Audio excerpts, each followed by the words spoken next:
Les chenouilleurs, les Jeux chenouilles olympiques. Savez-vous que tous les 4 ans, les chenouilleurs du monde entier assistent et prennent part aux Jeux chenouilles olympiques?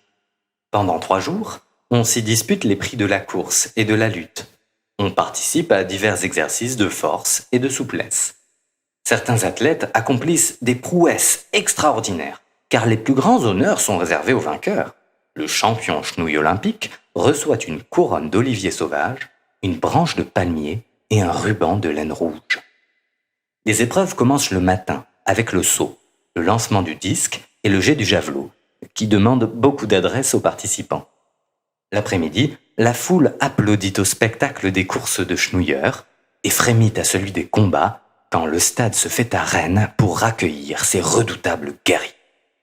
Parmi eux, il en fut un dont les yeux lançaient la foudre et les éclairs, qui d'une main renversait son rival et qui, plus rapide que le vent, réalisait 12 tours de stade sans reprendre haleine.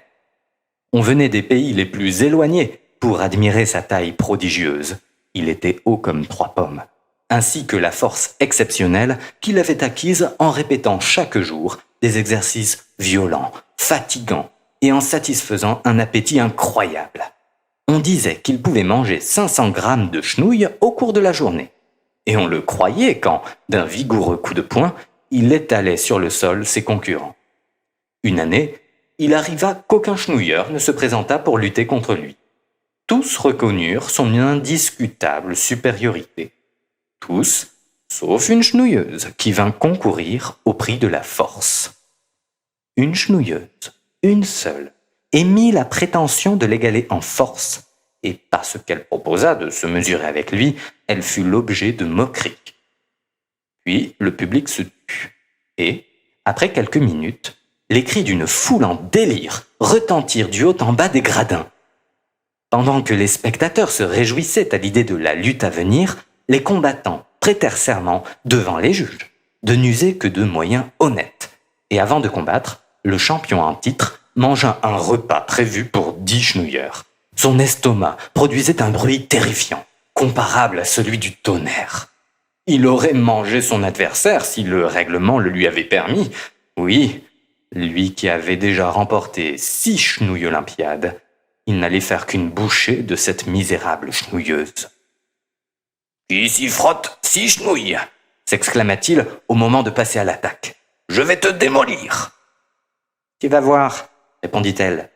« Je vais aplatir ton énorme tête. » Et elle disait vrai. N'écoutant que son courage, elle sauta sur les épaules du géant et lui donna un fort bon coup sur le crâne. Mais malgré tous ses efforts, elle ne parvint pas à l'assommer, et ce colosse la tenait si bien qu'il était impossible de lui faire lâcher prise. Il fit le tour entier de la piste en la portant ainsi, sans qu'elle parvienne à se dégager, pour le plus grand plaisir des spectateurs qui acclamaient bruyamment leur favori. Pour être déclaré vainqueur, il n'avait plus qu'à la projeter au loin. C'était un jeu d'enfant. « Je t'avais prévenu, » dit-il. « Tu vas mordre la poussière. » Cependant, toute sa puissance musculaire ne suffit pas à la séparer de son dos. Elle s'accrocha ensuite à ses 2 longues oreilles et le guida en tirant dessus. Il galopa des heures sous les yeux ébahis de ses supporters, jusqu'à épuisement, et sa défaite fut totale quand il tomba à terre. Voilà comment cette chenouilleuse vint à bout du gigantesque chenouilleur. Et voilà pourquoi les festivités se prolongèrent durant plusieurs jours cette année-là.